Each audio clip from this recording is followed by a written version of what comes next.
Most people believe that the worst punishment an athlete can receive is to obviously be forced to run or do something that requires physical engagement, right?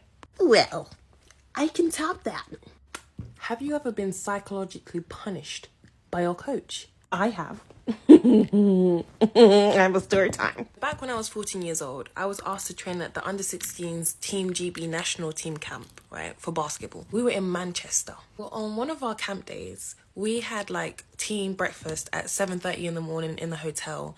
And at breakfast, coach told us that we need to be in the hotel lobby at 8:20 a.m. sharp for team film before we head off to the practice arena. I went back to my room and I made sure everything was packed for practice. Everything was ready so that I was going to be on time. The girl that I was sharing the room with, we didn't really get along like that. One, she was older than me. We didn't really have much in common. And two, I don't know. I really don't know. But anyway, I have a high metabolism, which meant that when we ate breakfast, after I packed all my stuff, the food had come through and I was ready to shit. It wasn't part of the plan, but it happened. It happened. So anyway, I found myself in the bathroom without my phone, okay? Shit happens. So time's passing by. I have no idea what's going on. My teammate did not knock on the door to tell me that they were leaving. Following the events that were slightly out of my control, I arrived to the hotel lobby at around 8:21 to 8:22. Everybody is sat in dead silence. Coach is sat on a chair in front of everyone and he can see me walking towards him. He's like, and everyone goes, I knew it was game over. I was finished, but I was ready to accept accountability for what happened, and I was not going to explain to coach that I couldn't get to him in time because I was constipated.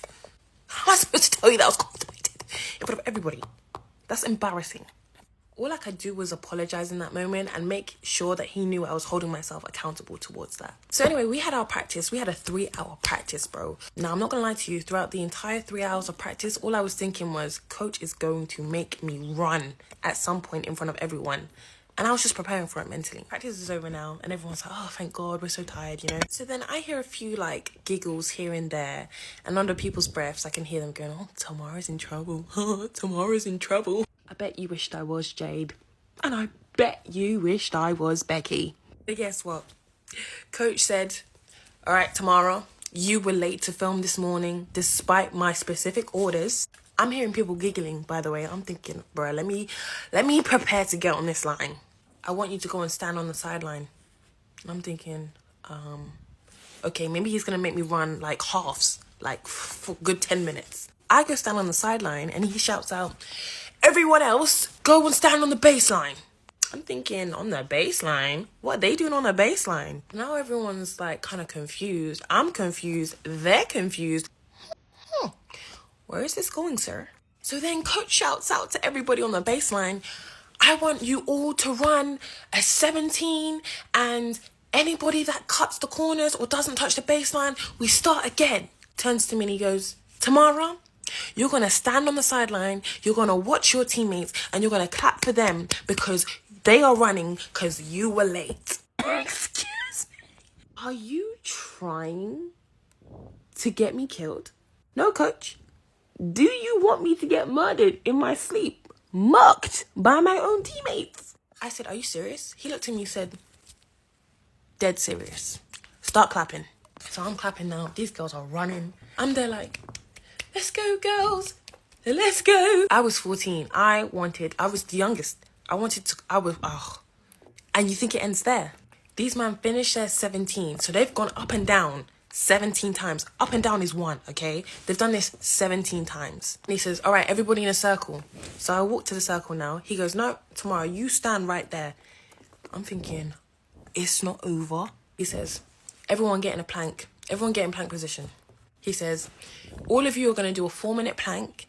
And tomorrow you're going to go around and tap every single one of your teammates on the back and clap for them and say their name and say, good job. You want me to do what? He said, if I see any of you drop your bottoms, we're going to start again. Best believe they started again at least twice.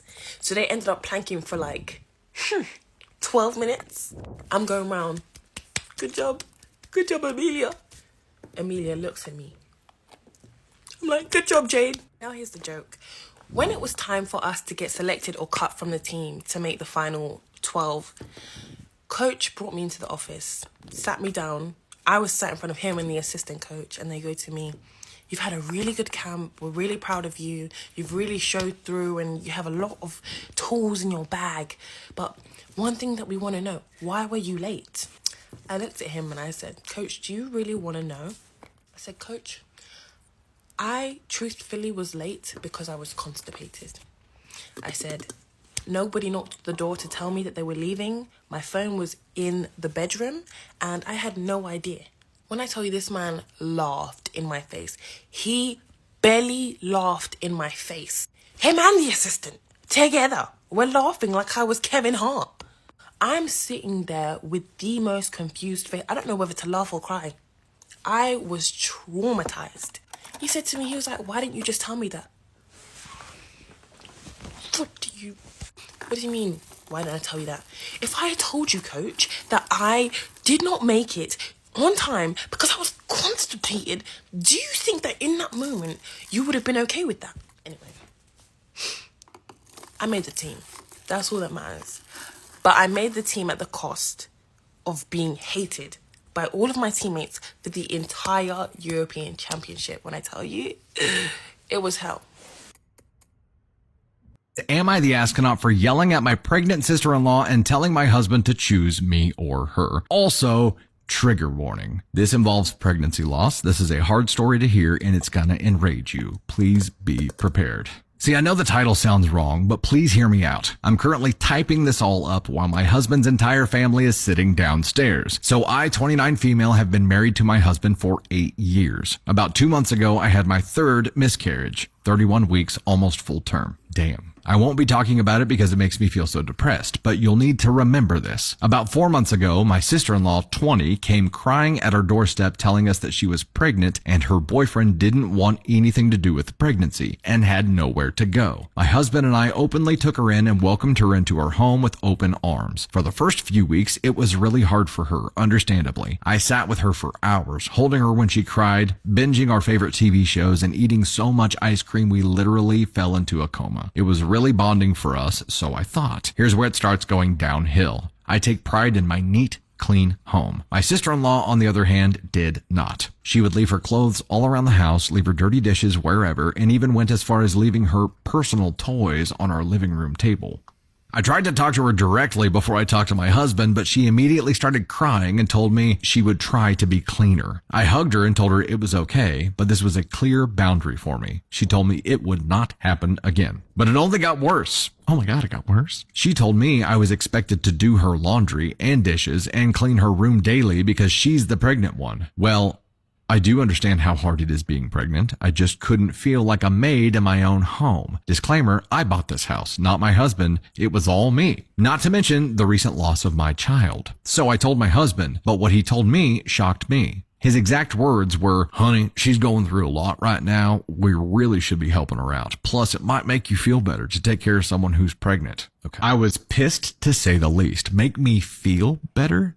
She's going through a lot. We need to help her. Letting her stay with us isn't enough. While I don't want to invalidate her pain, my husband and I were also going through our own problems. Anyway, we moved on and I did my best to maintain work and the household chores. My husband works 7 a.m. to 7 p.m., so he isn't around much to help. I work full-time from home, so it's been super stressful. When I even try to ask for help from my sister-in-law, she always makes an excuse, even if she's just watching TV. The one thing that pushed me over the edge was I went out to buy the one food I have actually enjoyed eating after a miscarriage. I wrote my name on it directly and asked my sister-in-law to not eat it. Well, I went to go to my fridge to get it, and you'll never guess, she freaking ate it. Now you may think it's just food. I buy all of the groceries and basically pay all of the bills. I don't mind people having some of my food, but the one thing I ask to not be touched gets touched. I told my husband, and of course, he rubbed it in my face saying that she's pregnant. I need to be less selfish, and life is about sacrifices. I was so upset I told him I felt like he and her were the nightmare roommates people talk about on Reddit. He didn't take that well.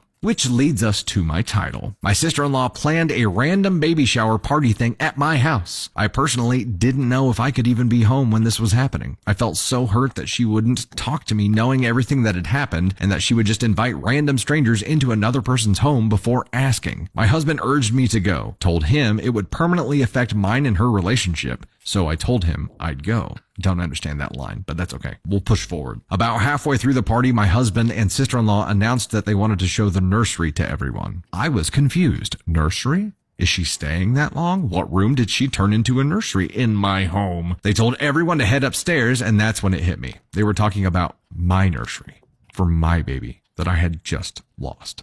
A wave of emotions hit me when I saw everyone in my baby's nursery telling her what a good job they did setting it up. My setup for my baby that my body failed to give me. I just lost it. I started sobbing, and then that sadness turned into pure rage. I started yelling at my sister-in-law, telling her she's the foulest human for putting me through everything that she had for the last few months, making me feel like I was a maid or an object of her convenience. Through choked up tears, I turned to my husband, whose jaw was on the floor. I turned my head to see his entire family staring at me, and I lost it again. Yelling, I looked at my sister-in-law, telling her how dare she use my nursery for my baby? How dare she think she has that right? What she told me made me fall to my knees, sobbing. It's not my fault you couldn't produce a child. Why let this go to waste? You're so selfish. My husband tried to pick me up off the floor, but I yelled again. Standing to my knees, which were now shaking, I told him, pick. A dumbfounded look on his face. I yelled again, pick. Me or her? He couldn't even muster up anything to say. I just looked at him, pure betrayal. I pushed past the crowd of family and run straight up here to type this out. Even if no one sees this, at least it's helped me to let these emotions out. Now's the point where I ask, am I the asshole? Update. Sorry for any typos or misspelt words. I'm not quite sure if this is the proper way to do an update, but hopefully everyone can see it. First, I just want to address a few comments. You can skip this part if you don't care. I know I had a stillborn. The only reason I say miscarriage is because that is what my obstetrician told me was happening. Second off, some people have been saying this story is fake because of the way I described the argument. Falling on my knees, pure betrayal. Yes, I figured I spelt it wrong. I can assure you it's not. I cannot make anyone believe me, but this is my life, so you can either think it's fake or not. Here's the update everyone's been asking for. Buckle up.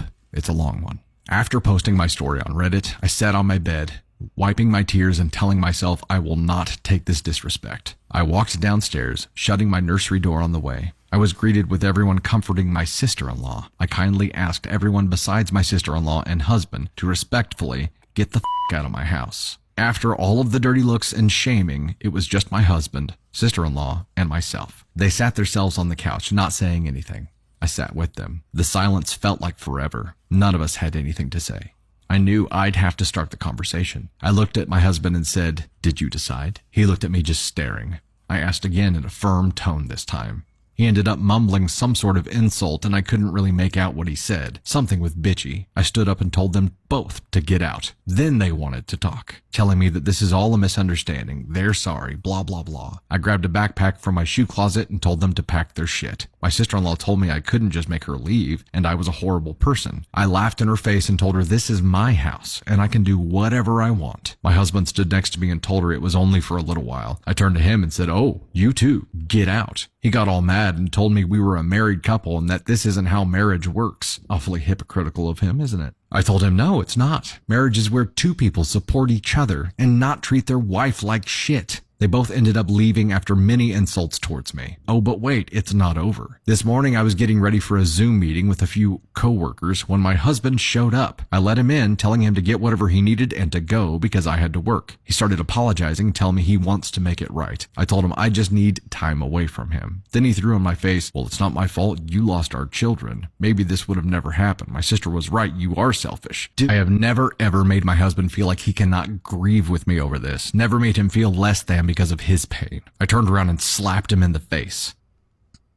I never condone violence, and I'm very upset I would ever do that to another human, but I just couldn't deal with this. He took a step back and then threw all of my makeup on the floor, which I get, but then he started breaking all of my decor in my bathroom. I yelled at him to stop and that I was sorry, but he just kept going, even going as far as punching a hole in my bathroom wall. It was like I was seeing all of his bottled up emotions from our children's death come out, but he went too far when he tried to grab me, yelling in my face. I kicked him off and told him to get the out. He walked out of the bathroom and I watched him break a few more more items as he left. The second he left, I had a panic attack, looking at the mess he made, to even just seeing how much he hid his pain. I called my mother and told her everything that has been happening. I don't talk to my family much due to some past trauma with them. She told me she was on her way. The second she got there, I just broke down and she held me. Then she stood up and started taking pictures of everything he broke. I asked her what she was doing and she turned to me and said, "We're suing this POS." I honestly didn't even argue. I was so hurt by everything my husband did to me. My mom packed up my computer and I grabbed a few outfits. My mom and I drove to a hotel and she insisted on staying with me. While I finished up work, my mom called a locksmith and my attorney. I will be divorcing him as well. So there it is. The update everyone has been waiting for. I feel guilty for just giving up on my husband and 8 years of our marriage, but it's time for a divorce. I can't live like this, and neither can my husband. I wish I could say we moved on, forgave each other, and that I got to see my sister-in-law have her baby, but that's not reality. If anything else happens, I will let you all know. Thank you guys for the support and the help with this situation. My husband smashed our wedding cake into my face, so I left him and he got to experience the shortest marriage of his life. I, 27 female, and my husband, 29 male, have been together for 3 years. In those 3 years, I have never known him to be selfish, occasionally immature, yes, but even that was rare. Those problems arose when those stupid cake smashing videos got popular and my husband thought they were hilarious. I've never thought they were funny and he knows that. Yet, he was always showing me the videos of those poor wives getting the happiest day of their life ruined by their asshole partner for some cheap laughs. He also knows I have a history with cake smashing. My family does the cake smashing thing. I remember it was my 17th birthday and I pleaded with my mother to not do it. She promised and I trusted her. I had my hair and makeup done all nice, and right as I blew out my candles, my mom pushed my head into the cake and one of the decorations on the cake ended up slicing my forehead. Not enough to go to the hospital, but enough for some substantial bleeding. My birthday was ruined, and after, I wouldn't come out of my room. My mom still calls me a brat for that. I told him if he ever did something like that to me, I'd leave him. He started laughing, but I was being for real. Though he really was not taking me seriously. Now, skip to a few days ago when my wedding happened. Everything was perfect. I was happy, he was happy. I was excited for our new lives as newlyweds. I felt like a princess in my poofy white dress and done up hair with perfect makeup. All very expensive things I would like to mention. We get to the cake cutting part, and as I turn to him, he scoops up a huge chunk of our wedding cake and smashes it all over my face. Everything just seemed to go in slow motion for a few moments. He's just laughing at me and then says, "You should see your face," and continues to laugh. Other people in the crowd, mostly my family, is also laughing at me. Then I just start walking away. He realizes that I'm leaving and tries to catch up with me and says I'm being extra.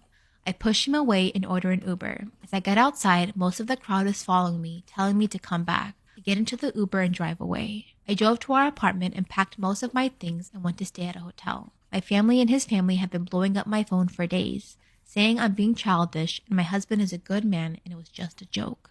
My husband has been calling me off the hook, telling me to please come home and that he wants to talk, that he's sorry and didn't think I'd get that emotional.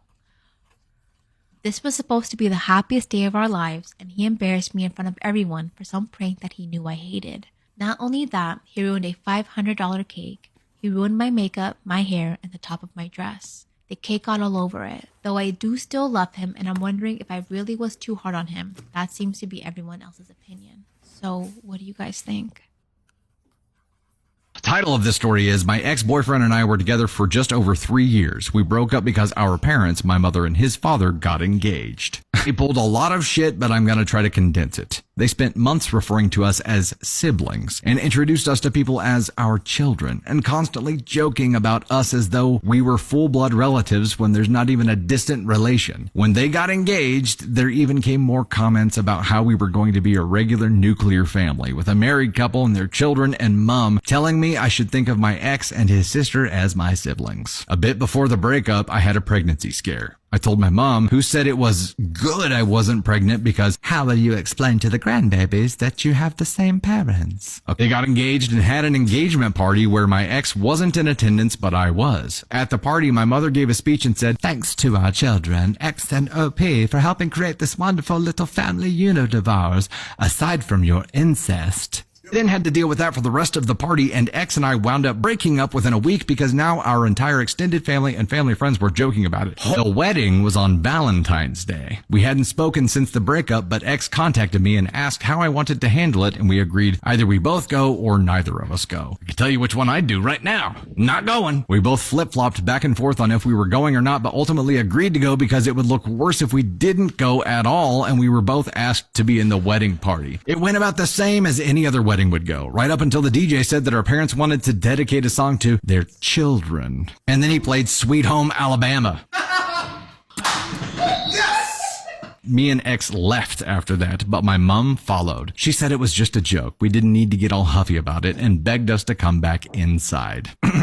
We refused and stood outside while we waited for the next bus. Then we got to talking, and long story short, we agreed to pick up where we left off, as we'd been apart a few months, but all the feelings were still there. We'd not had any other relationships in this time, and he even still had stuff at my place. We agreed that it was stupid of us to let other people dictate our relationship, and also agreed to severely limit contact with our parents this time around. Not full no contact, but very, very low contact. We've also booked some sessions with a couples counselor starting Sunday. Today, my mom asked me to meet her for coffee, and I went thinking that this would be a perfect time to tell her we're back together, talk about boundaries, and initiate the very, very low contact my boyfriend and I had agreed on. However, I ran through the rain to get there and didn't think to touch up the concealer I'd put on the hickey my boyfriend left on my neck last night. Mom immediately sees it and asks where it's from. I was about 2 seconds away from George glassing her, but then she says, "It's from your brother, isn't it?" It was at this point that my mother pulled down her collar to show me her matching hickey that my ex's dad had given her. That's not part of the story. I'm just messing around with you.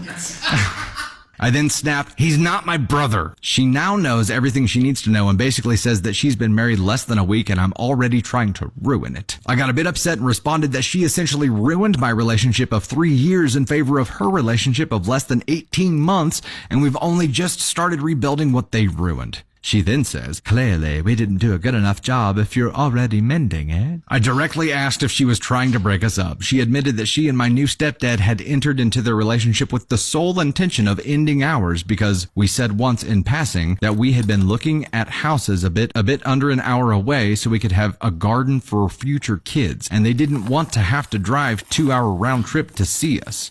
Henceforth, Mom in the story shall be known as Mother Gothel. When they realized they actually liked each other and wanted to get married, they then became even more committed to ending our relationship because they'd rather we were heartbroken than let our friends and family think that they were odd. So this whole thing started as a way to make sure we didn't move an hour away from them, and now it's them trying to make sure their friends and family don't think they're weird. My mom left an hour ago. My boyfriend is at work right now, phone off, totally oblivious. I'm still at the coffee place writing this in a state of shock. What do I do with this information? I know I need to tell my boyfriend when he gets off work, but how do we approach either parent going forward or begin to deal with this whole thing?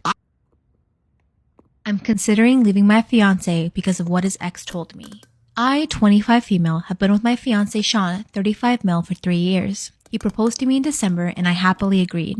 I've met and like his family a lot, and likewise for him. Our circle of friends have come together. We have a dog and are saving for a wedding and a house. I'll note that I am an immigrant from an Eastern Europe country while he is fully American. Sean had a previous long-term relationship before me with Kate, 30 female, and he's been open about it. He told me that they were together for a few years but had an amicable split because of differing ideas about their future. He wanted to settle down and she did not, his words. He said they had no kids or assets, so it was easy to split. I've never met or spoken with Kate before. His family doesn't bring her up. When we got engaged, I didn't want to share it online until we got some professional photos taken.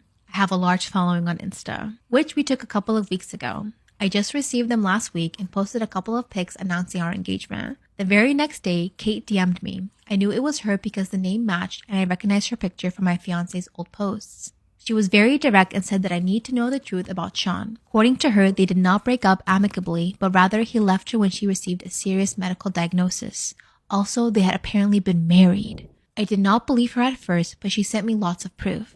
Marriage license, hospital bills, even a selfie she had with him in the hospital. I decided to speak with her on the phone and she just told me everything. She said it's her life mission to warn other women about him while she can. I was and still am stunned. In my culture, family and loved ones are more important than anything. My mom cares for my ailing dad, as do me and my siblings. Marriages and family are truly in sickness or in health. If I got sick, would he leave me? What about our future kids? I believe Kate, but I'm also torn on what to do. I haven't spoken to Sean about this yet. This might be a deal breaker for me. My mistake was going to one in a Safeway because now I'm just convinced that if you're a woman, you just can't go anywhere alone, ever. So I'm literally just trying to take a picture of my damn Starbucks in front of the pumpkins in Safeway because it's like fall vibes. And this guy comes up behind me, scares the crap out of me, and he was like, "Excuse me, miss." And so I turned around and I was like, "Hi, yes?" And at first I didn't hear what he said, so I literally had to ask him to repeat himself, but he was like, "You just made my jaw drop from one side of the store to the other." Okay, dude is like 50 and creepy looking. Let's be real. So I was like, "Oh, thank you." And I immediately started to walk away because he was not giving me a good vibe, but he kept talking, as they do. And I've had a lot of weird encounters like this, but never someone this bold. Bro straight up goes, "You have a smoking hot body." My jaw just dropped. He was like, "I don't think you understand. Your body is unreal." I don't understand why men think that they'll say this to like young girls. Like, I could be 16 first of all, but I don't understand why men say these things to young girls and think they're gonna be like, "Oh my god, like that's so sweet." Like, that, you don't say that. And then he goes, "You should be a model with that body." And I was trying to walk away from him, so I just went, "I am." And of course he follows me and he goes, "Do you have a boyfriend?" And I said, "Yes, I do." And he goes, "Oh, damn it, darn. And at this point, I'm making eye contact with the people at the pharmacy because they're kind of seeing what's going on, but I don't think they could hear what he was saying to me, but they definitely saw that this man was not leaving me alone, and they were like talking to each other and pointing to me and stuff, so I'm hoping maybe they did something about it. So I thought it was over. I'm still trying to walk away, and then he goes, "Can I take a picture of you?" And I was just so shocked. I literally looked at him and I was like, "You want to take a picture of me?" And he literally just goes, yeah, please just let me take a picture of you. Like, I just want to take a picture of you just so that I can have it." So this is the part where I should have told him to literally go F himself and walked away, but I said no thank you and walked away because I literally just wanted to get out of there. As I'm walking away, I can hear this guy swearing up a storm under his breath because he's so mad that I didn't let him take my picture. But I swear I literally lose more faith in humanity every day because it just makes me feel like as a woman, I can't ever go anywhere by myself, even in nice parts of town, because this was in a very nice part of town that this happened in. Anyway, if you want to see the picture of my chai latte, it turned out really cute and it's on my Insta story because I had to retake it in the parking lot because this man had to ruin my pumpkin picture. My friends ditched me because I don't shave, so I got the ringleader to pay for a wax session and then sent in my mom. So I, 24 female, stopped shaving about a year ago.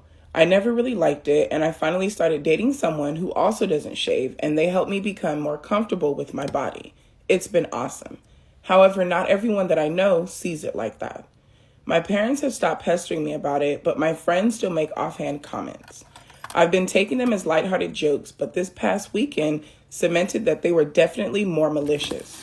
One of my friends, Allie, 25 female, had her bachelorette party this weekend. She and some of our friends, 22, 23, 24, 25, and 24 females, got together for the weekend and went to a beach along the Florida coastline. To make a long story short, one of them noticed when I was changing that I hadn't shaved and offered me a few razors, one for each region, obviously, and some shaving cream, and told me that we had plenty of time before we hit the beach. I told her no thanks and that I was ready whenever they were. Allie came to find me a half an hour later and told me I really should shave before we head out. Again, I said no thanks and that I was comfortable going without shaving. I went to the bathroom to brush my teeth and apply some preemptive sunscreen to my face. And while I was in there, they left me. The way I would have been packed up and gone before they got back. They left me and went to the beach. When they came back, they pretended they thought I didn't want to go and that they didn't mean to leave me out, even though I literally told them I would be ready to head out after I used the bathroom. To say I felt like shit is an understatement. It stuck with me the entire weekend. The fact that you stayed. Allie and I were alone in the car after dropping the others off, and she once again brought up my body hair.